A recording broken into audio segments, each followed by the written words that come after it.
Hi, this video should help you annotate Tracy K. Smith's poem, The Universe as Primal Scream. This poem is the final poem in the prescribed suite of poetry by Tracy K. Smith in the English Extension 1 course for the HSC.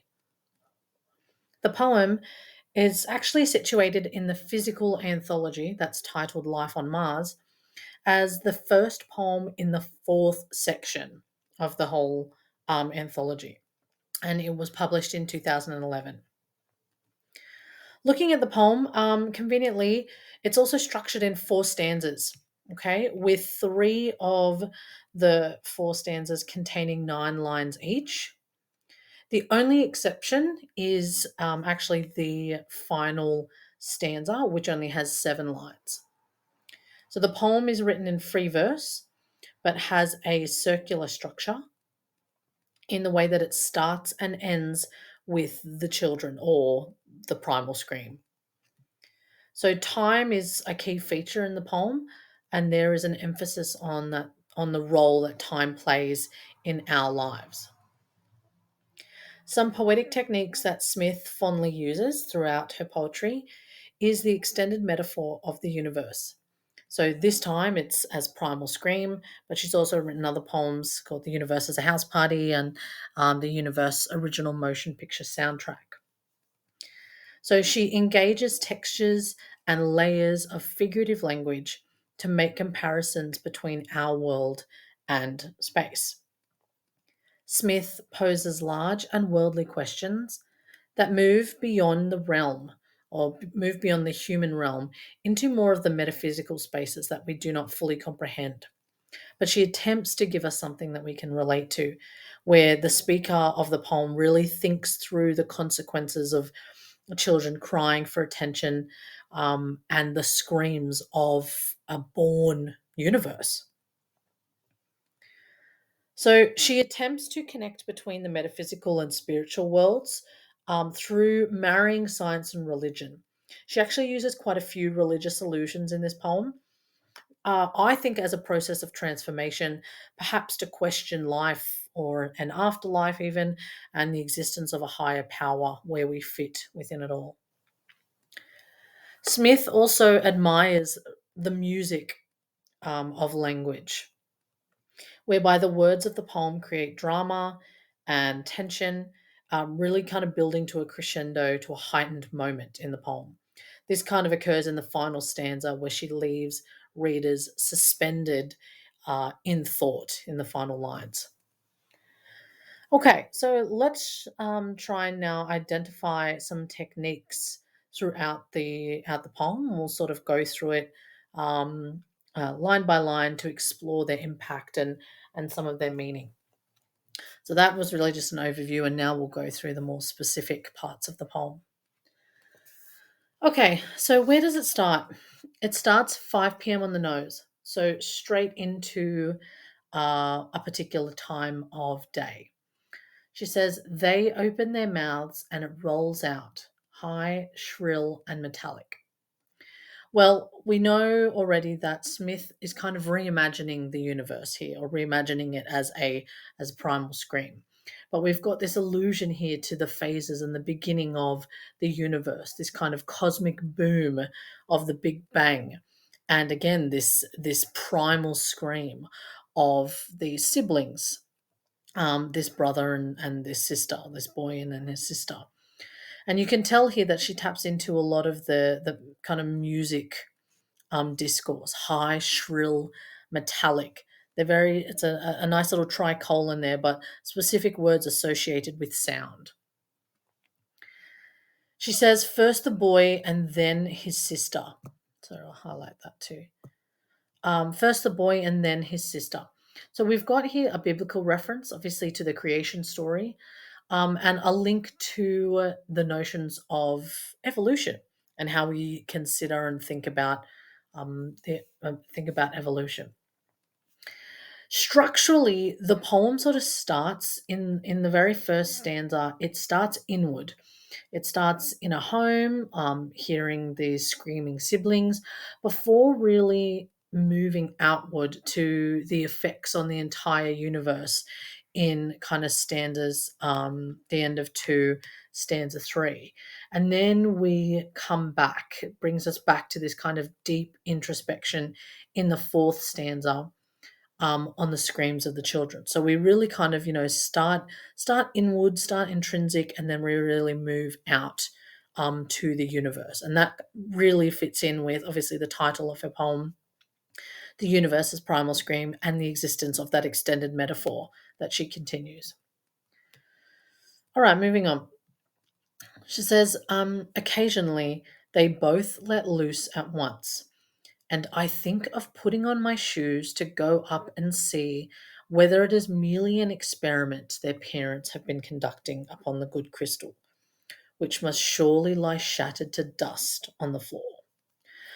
Okay, at first you think that it's the mother, but what we actually have here is, um, like, the persona is an observational speaker. So someone who's really like both probably in the house, but also looking inwards.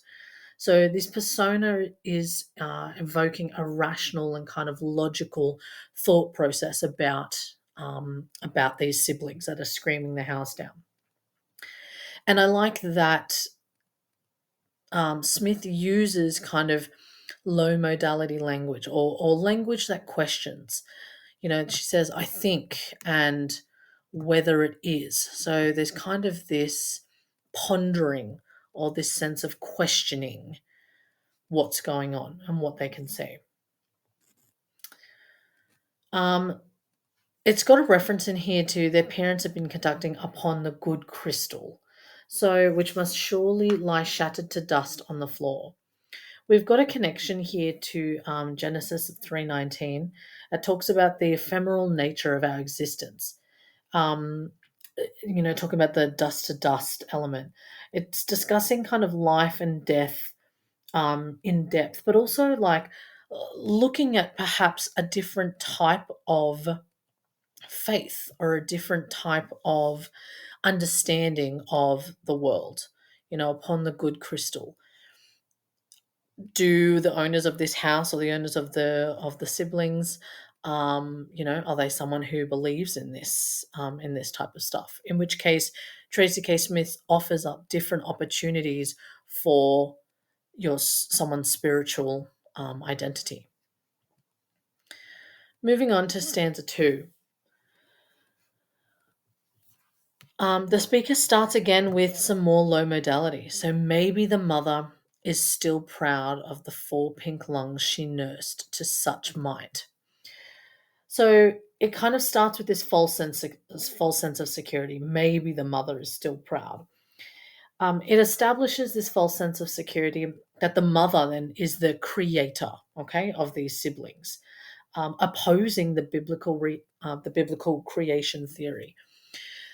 Tracy K. Smith really presents to us like a spectrum between science and religion here. That perhaps we're always looking through rational thought of the way that we live and govern our own lives. Even the next line starts with perhaps again, right? That constant questioning. Perhaps if they hit the magic decibel, the whole building will lift off and will ride to glory like Elijah. Okay, so you've got a nice little biblical allusion here. Again, where Elijah the prophet is someone who ascends to heaven following the arrival of some horses and a chariot. So here's this kind of questioning with, if the mother is the creator of these twins, does that give the mother all this kind of mighty glory and power?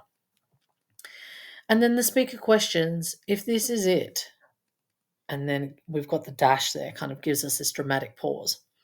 If this is what their cries are cocked towards. And this is a very interesting line, because this actually kind of makes us think, or envisions kind of guns or missiles, cocked towards something. And she's got the use of another dash. Let the sky pass from blue to red to molten gold to black. Let the heaven we inherit approach. So we've got clear color imagery, blue to red to molten gold. to black. I think part of it's got a connection to space, maybe like a, if not a black hole, then sort of the abyss. But there's this juxtaposition between before science and religion, and now between the colors. It's also a really interesting line, let the heaven we inherit approach. I'm trying to consider what the we here is, and is it about the audience? Is it about kind of humanity's control over their own agency, where they go to an afterlife wherever they believe in? Um, but it's clear there's obviously a type of biblical connection there to heaven. All right, the third stanza. The third stanza is quite different because it actually offers a lot of different answers, I guess, or a lot of different uncertainties. It ponders a lot. Um, the third stanza offers other secular alternatives to a higher power, or where we go after death, or where we go into the universe or infinity. So it actually questions whether it is our dead in Old Testament robes, or is the heaven that we inherit, is it a door opening onto the rolling infinity of space? And then questions again whether it will bend down to greet us like a father. So is it going to be someone that offers us some comfort, or swallow us like a furnace? So there's a kind of allusion to hell, okay, or at least a perception of hell. Then it offers oh yeah, and then on a door opening into the roiling infinity of space. So I think this is kind of like a reference again to like a black hole, that infinite space.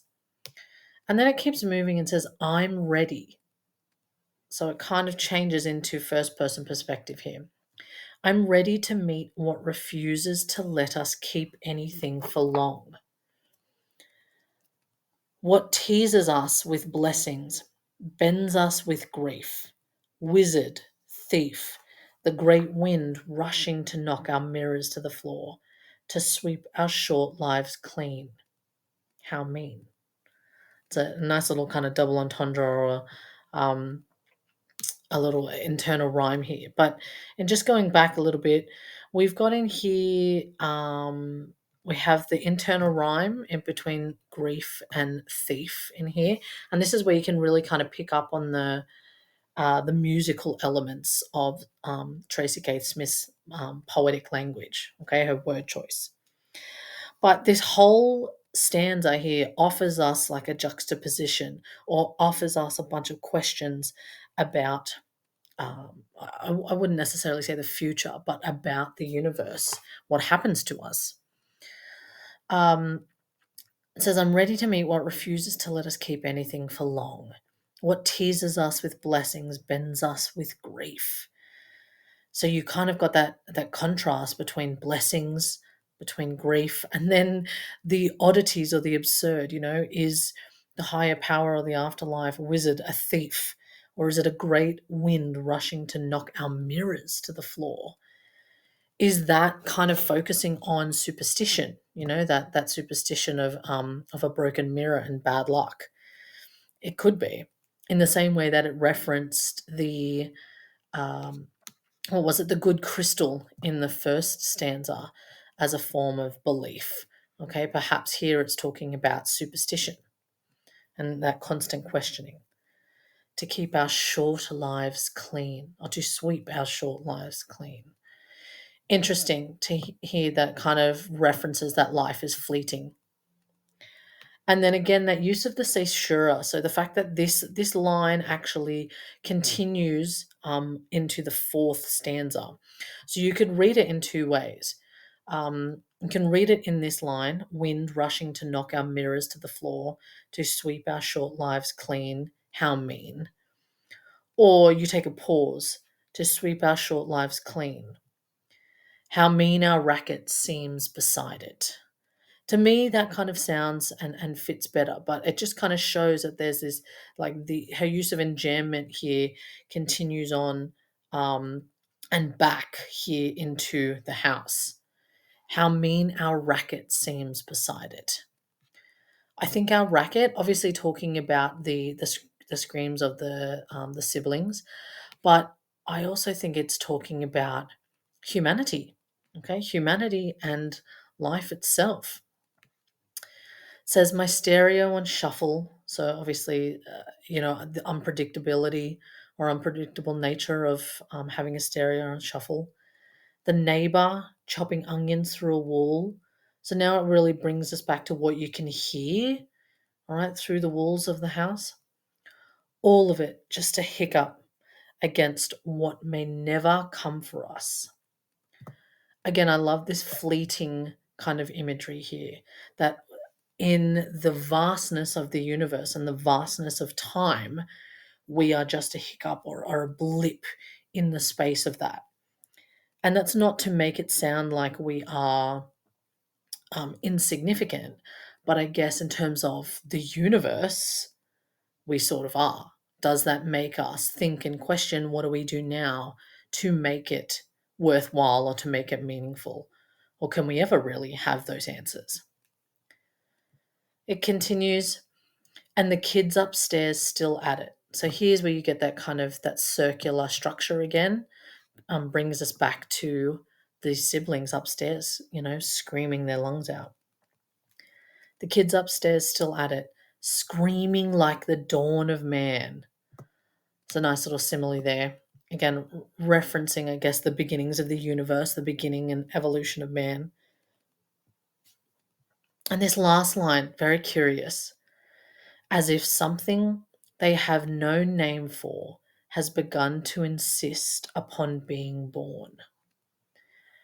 It's a great last line that offers a lot for us to consider, because it's talking about the consciousness of the children, that they at this point have no idea what the name for it is. They have no idea what they're screaming for, why they're screaming, but it demands attention and demands us to either, I don't know, pick up the kids, or for us to um, understand why they're screaming. So I often think that Tracy K. Smith leaves us here that perhaps the questions and the clarity that we search for are meant to be endless, in the same way that the observational speaker in this poem is kind of moving between thoughts and ideas. They There's an uncertainty from the speaker, right? They can't formulate a theory emphasizing the theme of really searching for meaning, exactly like we do in trying to understand the universe, as it's unknowing to us, it's unknowing to humanity.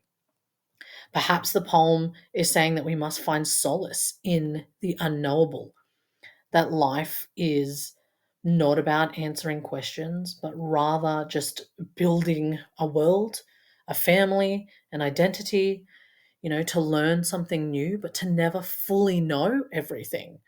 And there's power in curiosity.